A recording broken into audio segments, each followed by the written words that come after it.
Hema from 3 Week of May, and I'll be introducing you all to this chapters on salary income. So let's talk about salaries. The first thing we need to know what needs to be considered as income from salaries. Like what is the basis of considering income from salaries? The first one, which is the most important, is an employer-employee relationship. So when you're receiving income from someone, for example, when you went for internships or any other income of that sort, that won't be considered employer-employee relationship since there was no contract of service. However, if you created a contract, it does come under this head. But for an internship, we generally don't sign a contract. That's why it doesn't come under employer-employee relationship. The second point is due or receipt basis. You need to be very careful about this. So, for example, you're working for the month of March 18, and your salary is falling due on 31st March 18. In that case, it will be taxed in the same month because it was due as well as received on the 31st of March. However, if your company's policy is the salary of every month is due on the first of the next month, then it will be since it will be due on the first and it will be received on the first, it will be taxed in the next year, that is April 18. However, if your salary is due on the first of next month, but you're receiving it on the 31st of March, it will be taxed on the 31st of March and not on 1st of April. So these 2 points are extremely important in order to figure out what should be considered as salary. Second is salary. Now this is a point which I considered important to cover was judges. What judges receive as their remuneration will come under salary income and not income from other sources. But as we go on in this video, we'll understand that judges have a lot of privileges since most of their allowances and salary income is exempt from tax. Now MPs, unlike judges, MPs, the remuneration received by MPs is not salaries, it comes under the head income from other sources. So let's proceed. So now we talk about the components of salary. You have basic, commission, bonus, allowances, perquisites, provident fund, retirement benefits, profits in lieu of salary, advance salary and arrears of salary. So once we cover all these topics, we'll actually be done with salary. These are called the 10 emoluments of salary. Each of them have a basis of calculation. So when you're writing your answer, each of them will be working notes, and this, what I've written, the computation of salary, will be your main answer. So we'll go ahead and I'll tell you about each of the components. So allowances, I'm going to be starting with allowances. So the allowances are divided into 3. Fully taxable, partly taxable and fully exempt. Fully taxable are allowances like Dionys allowance, medical allowance or any other allowance which aren't covered in partly and fully exempt are taxable and under fully taxable. Partly taxable, this is important. First comes HRA or house rent allowance. Next comes children education allowance and transport.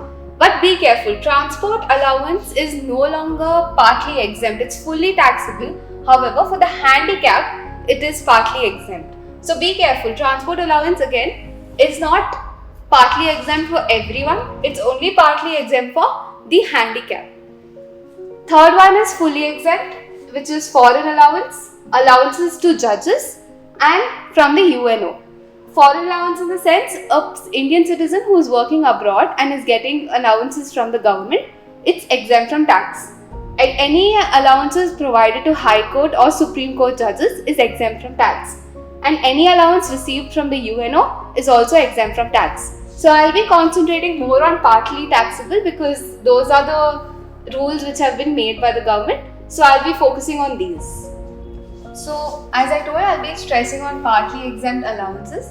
The first one and the most important is HRA. Now before we get into the computation, let's see whom it's exempt for.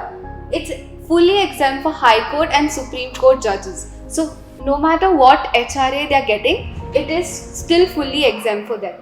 It's fully taxable if you're living in your own house, but your employer is still giving you an HRA. Or it's if you're not paying rent, that is if you're living with your parents or living with your relative, you're still getting HRA, there is no exemption partially, so it's fully taxable in these 2 cases. Now let's get into the computation. It's a very simple table. If you get this table right, you'll get your HRA calculation right. So how does it go? Actual HRA, that is how much ever your employer is giving you, will be put in the outer column. Now, out of the actual that you're receiving, the amount of exempt will be least of these three conditions. Now, what is the first condition? First condition is actual HRA. So you put it in the inner column. This amount and this amount will be the same. Second, rent paid minus 10% of salary. Let's be patient, we'll understand what is salary later. So how much of a rent you're paying minus 10% of that will be put over here, and third condition is 40% or 50% of salary. 40% in all other cases and 50% in case of metro cities. Now which are the metro cities? They are Delhi, Kolkata, Chennai and Mumbai. So these four. If the employee is earning his income in metro cities, it will be 50% of salary. In all other cases, it will be 40% of salary. Now, after these three calculations, we come up to a figure. We'll see which is the least of these three, and we'll put it in the outer column. Now, we got actual HRA and we got the least of these three. The difference between these two will be your taxable HRA. Now, what is salary for HRA? Be careful. Salary for every calculation of salary for every head will be different, like every emolument. The 10 heads which I showed you, not heads, I mean the components of salary, it will be different for everyone, so you need to be careful. So for HRA, what is the computation of salary? It's basic plus DAF plus commission if. Now what is DAF? If in the question they mention that dearness allowance is entering into terms of contract, or it's entering, being a part of retirement benefits, it becomes DAF. So for example, if DA is equal to 100, but DAF is 50% of that, so you will consider only rupees 50 and not rupees 100 for the calculation of salary for HRA. So be careful, which are the two things? DAF is which enters into retirement benefits or forms a part of the contract. Now what is, so you got basic, you got DAF. Now commission if. What is commission if? Out of the entire amount of commission, say it's rupees 100. Out of that, if it's forming a part of, if you're getting a percentage of the turnover as a commission, then it forms a part of commission if. That commission you will be adding to your salary for the calculation of HRA. In case there is no such condition mentioned in the question, if they simply mention DA, you cannot add it to salary. Only if they mention that it's being a part of the turnover, or if they are telling that DA forms a part of terms of contract or retirement benefits, only then it should be added to salary. So I think we are done with HRA. So apart from HRA, these are the other partly exempt allowances that we are getting. So how is the children education allowance? You need to remember it's restricted to 2 children. So irrespective of how many kids a person has, it will be restricted to 2 children. If he has 4 children, he can't claim 100 per month into 4. Even if he has 3, 4, 5, it will be restricted to 2. Now for example, this comes in, let's calculate 100 into 2 is 200 into 12, so that's 2400. So this is the maximum amount of exemption that he can avail. Now suppose he is receiving 1000. We do this minus this, we get minus 1400, which is not allowed. Hence, the least of both. If this is a smaller figure, of course you will get this as your exemption. However, if this amount is lesser than this amount, you can't claim excess exemption. And the same applies for all the 3 cases. The second one is children hostel allowance. That it's the same computation that is actual received. The amount of exemption is 300 per month into 2 children. Again, this is restricted to 2 children. You can't claim for more than 2 children, irrespective of how many children you have. The third one is transport allowance. Again, I'll stress on this. It's not for everyone else. It's only for the handicapped. Because now in this year, standard deduction has been introduced, which will be discussed later. But there's no transport allowance for everyone, it's only for the handicapped. So by chance they ask you in the question, if they mention that the person is getting transport allowance, but he is not a handicapped, then it will be fully taxable, it will not be exempt. And the maximum amount of exemption a handicapped person can claim for transport allowance is 3,200 per month, not per year. So the next component is Provident Fund. First, let's understand what is Provident Fund. It's basically the basic idea behind Provident Fund is to encourage savings. So the government has introduced various kind of Provident funds for employees to encourage savings. So a fixed amount of their salary gets credited to Provident Fund, for which they get many benefits. Of course, they get a lump sum as well at the end of their whenever they want to withdraw from it. Now, which are the kind of Provident Fund? There's Statutory Provident Fund, which is compulsory. Recognized Provident Fund. Now, this is the most beneficial, and this is the one which we are going to stress on. Next is Public Provident Fund. In this case, the employer doesn't contribute anything, only the employee contributes. So it's like a voluntary choice for the employee to contribute if they want to. Now we'll get into the details later. There's one more Provident Fund called Unrecognized Provident Fund.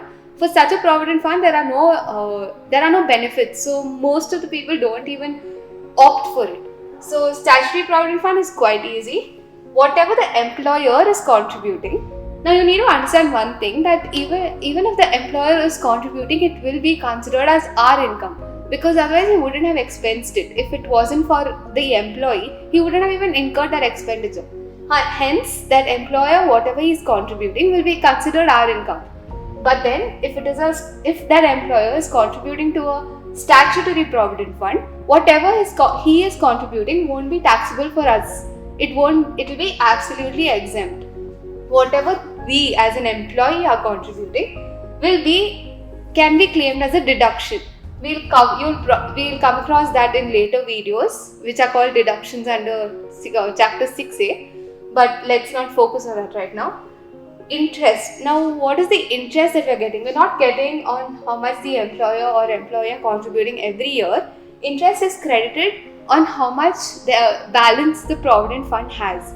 So even that interest that is being credited to us, which is getting contributed to statutory Provident Fund, will be fully exempt. So will the lump sum. RPF. RPF is Recognized Provident Fund. As I told, this is the most beneficial apart from statutory Provident Fund. Employer. Now whatever the employer is contributing, it doesn't matter how much ever he contributes, but if he is contributing more than 12% of your salary, it will be taxable. Suppose your salary is 1 lakh and he is contributing 18%. So you're getting the Provident Fund is 18,000. However, only 12,000, that is 12%, will be exempt. After that, beyond 12% will be taxable. The second one is what we are contributing. What we are contributing is nothing but an application of income. It's claimed as you can claim it as a deduction. Again, let's not stress on it. It's not going to come here. It's going to come in the future videos. Interest. Interest, again, as I told you, it's on the balance of whatever is lying in our Provident Fund. That beyond 9.5% will be taxable. Now suppose your Provident Fund is giving you an interest of say 12% on the balance. Beyond 9.5%, how much ever the amount is you're receiving as interest will be taxable. Up to 9.5% it's exempt. Now at the end of it, when you want to withdraw it and you get your lump sum, if it is an RPF, that is Recognized Provident Fund, it will be fully exempt. Now Public Provident Fund, that is not, as I told you, it's a voluntary contribution. It's an open Provident Fund where the employer never contributes. The employee, whatever he contributes, he can claim as a deduction, as well, and the interest that he is getting is exempt, and the lump sum is also exempt. Now, since RPF is the most important, we'll solve a sum on that. Let's talk about. So this is the question. He's receiving a basic salary of 4,80,000 per year. He's receiving commission if. So if it's commission if, it's forming up. The commission is based on the turnover. He's getting 1,36,000. The employer is contributing 13% of his salary. So he's contributing 13% of 4,80,000 plus 1,36,000, and that he's getting 80,080. So this is the amount that the employer is contributing. Interest he's receiving 12% on the balance. However, as we learned, you can't claim more than beyond 9.5% is exempt, but he is contributing 12%. So let's see what happens. First, you need to put the employer's contribution. You're getting it as 80,080, which we got by adding up these two, into 13%, what he is actually contributing. However, this 1% that he's contributing extra cannot be taken as deduction. Sorry, I forgot. Salary, for the sake of this 12% will be basic plus DAF plus commission if, which is same as HRA. So we take the same here. Since the question it mentions commission if, we can take the entire amount. Hence, we add up these two amounts, we calculate 12%, and only that much will be exempt. Hence, it's being deducted, and the remaining will be taxable. The next one is interest that is being credited. He's getting 12%. So now, since 12% is 64,000, we need to calculate how much is 9.5%, and that's what we are doing. We are cross multiplying. If 64,000 is 12%, 9%, I'll write it here.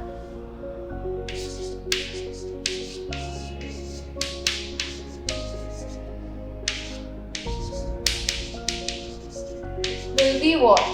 And hence, when we are multiplying this into this and dividing it by this, and we are getting how much it would be if it would be 9.5%, which is 50,667. When we take the difference, the amount is beyond 9.5%, that is, this amount will be taxable, and when we add up, we get the total amount. Thank you, and all the documents for this video will be put on the link.